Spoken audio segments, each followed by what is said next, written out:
Hey everybody, it's Christina Holloway here, and today we're going to talk about what it means to work smarter and not harder in order to get ahead. The reason I'm bringing up this topic is because I have had a number of people that I've been working with who've been asking me these questions. How do I get my team to prioritize their work? How do I get them to focus on the right initiatives and the right projects? And how do I get them to move forward? Those three questions are what we're going to focus on.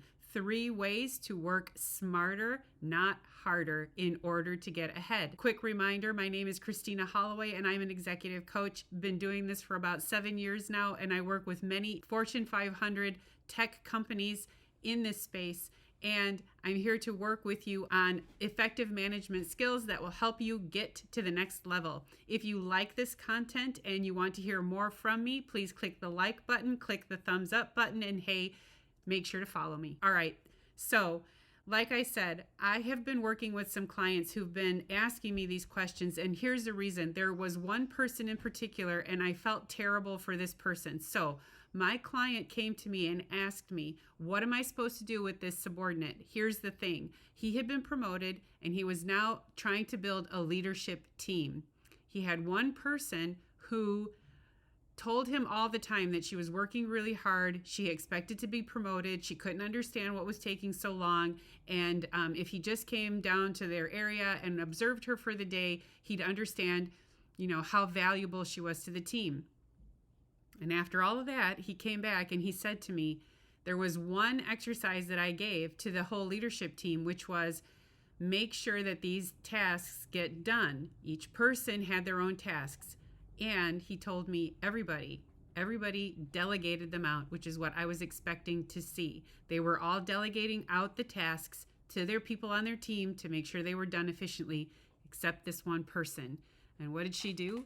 She assigned all of the responsibilities back to herself. So she took on 9 additional tasks besides the work she was already doing. And when he asked her, why did you do that? She said, I'm the only one who knows how to get this stuff done and done well. Well, it didn't go well. And the reason is because he kept telling me, I don't think she has work-life balance. I think she's putting in excessive amounts of overtime, and I'm not seeing progress. I'm not seeing any development, not only from her, but from her team. And eventually he did start giving her this feedback. He did start setting her up for leadership development programs, and she quit. She felt that he didn't understand the value that she was bringing to the team, and she decided that she was going to find a different company that could understand and value her contributions on her terms. So, because of that scenario, I'm showing up here on this video to ask you, are you working smarter or are you working harder? And if you're working harder to get to the same level as the people around you, what are you doing? You have to ask yourself, where am I putting my energy and where am I focusing my efforts? So I have 3 areas where you can start working smarter so that you can get ahead in your career and get noticed. All right, so let's get started. Number 1, think strategically. Well, sure, it's easy to say that, but in reality, how do you go from thinking linear, is a good way to put it, to thinking strategically? Meaning, I can lead a project in a management position and move from point A to point B. And my objective is to either get there in the least amount of time possible or with the least amount of expense possible. And I will be successful. And usually a person in a management position who's either managing projects or managing people is most likely there to drive progress forward. It's already been determined. However, if I start thinking in terms of strategy, I have to start asking myself, where am I really taking the business? Where am I going with these projects? What's the bigger initiative or the bigger objective for the business? And why am I here to contribute at that level? When we start thinking strategically, which is not just about how do I strategically contribute to the business, but also how do I strategically build my experiences in this company and at this job so that I can get to the next level. Either I'm learning new skills, I'm picking up new experiences, or I'm working with new people. But where is that going to put me? So if I ask myself from a strategic point of view, how am I contributing at the higher level? Then I'm able to start functioning in that space, meaning I get to ask my boss for bigger projects. And when I do, the bigger projects are not about doing more or spending more time on them. The bigger projects are about asking me to flex skills that I'm still developing and asking me to show up and experiment or fail, but be okay with it because I'm in a learning process. This isn't about always being perfect, and it isn't about knocking it out of the park or getting it right 100% of the time, because perfection isn't what gets you promoted, and perfection isn't what gets you noticed. It's the sloppy parts or the experimentation. That person was brave enough to do something a little different. That person took a chance. That person took a risk, and it paid off. Or if it didn't pay off, we get it. We understand why you did it. So how are you thinking strategically, not only for how you contribute to the company, but how you're contributing to your own career? Number 2, understanding your priorities. What's really important to you? When it came to this example for my client and his colleague who worked under him, she kept repeating that the best way for her to show her value was to keep making herself visible through more and more and more work.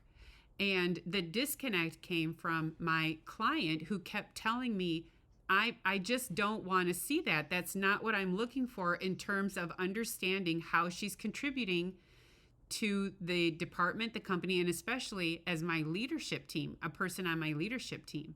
So the difference is that she believed priorities for her were that she needed to keep working more and more and more in order to prove her value.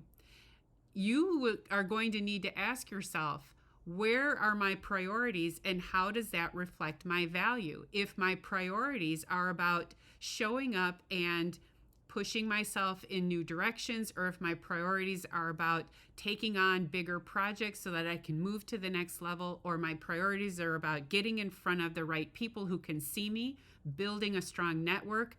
You know, today I spoke to somebody who said, yeah, they suggested I apply for this job and said, if you don't get it, doesn't matter. You're going to be in front of a lot of really big, heavy hitters. And I asked him, is that worth it to you? And he said, that is worth it to me. It is worth it to me to get in front of some really big executives who can start to see my resume and my accomplishments and ask themselves, how are we working with this guy and how should we be working with him going forward?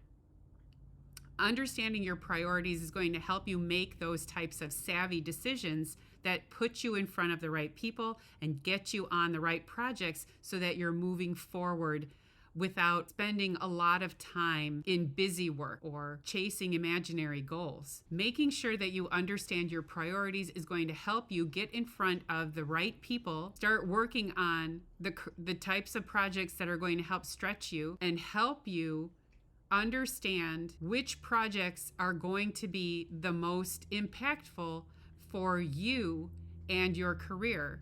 Where are you making the biggest splash? And who's seeing you do great work? Again, who's seeing you do great work, not the most work? And number 3, have a plan. It's important for you to understand exactly where you are right now and where you want to be tomorrow, or next week, or next year. Why is a plan important? Because you could very well get into a space like my client's colleague who kept pushing to do the same work over and over again, hoping that the more she did that work and the better she did that work, the more likely she was to get acknowledged. The problem was she kept focusing in the wrong area. She was focusing on the wrong busy work. And all of those times he gave her opportunities to show up in a leadership space and make executive decisions by delegating or empowering those around her. She just never took that opportunity. She just kept focusing on what she needed to do for herself, which was, if I keep showing him that I can accomplish all of these things myself, he's going to see me as valuable. And that wasn't true.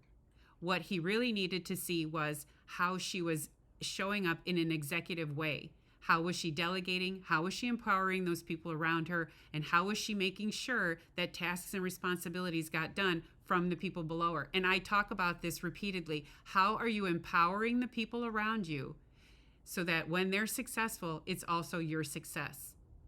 It isn't easy. Managing people is really hard because they're people. They have feelings and emotions, and they have their own needs and their own objectives. And a lot of times they just don't listen to you. It's a little bit like toddlers. But in reality, once you figure out your frameworks for especially what you're trying to do and how you're trying to get it accomplished, people will fall into place. So your inability to delegate or your inability to communicate with the people around you and explain, here's what we're trying to get done, let's go this way, these are my ideas, I'm in a position to make decisions and I've decided we're going to go this way, what are your thoughts? And as long as you can get input and buy-in and the rest are falling in line behind you saying, yeah, that framework's going to work, let's go do it, you're highly likely to be successful and also to demonstrate to people above you how you're able to think for yourself, so critical thinking, how you're able to communicate effectively, so getting people to buy into what you're trying to do, and how you're trying to think strategically, which is, can some of the chances that we're taking or the risks we're taking, can they pay off? And if they're very calculated risks, where you have research, data, any kind of information available to you, and it works to your advantage, then you'll be successful. And if you tend to fall a little bit, you should know that you're working with a team of people who can dust themselves off, pick themselves up, and still rally behind the idea. And that's what it means to have a plan. All right, so that's it for today's video on how to work smarter and not harder in order to build your career or get promoted. I hope you liked this video. I hope you enjoyed the content. Again, if you enjoy these videos, please feel free to hit the like button, hit the subscribe button, and hey, hit the notification bell so you never miss a video from me. Thank you for watching, and I'll see you in the next video. Bye.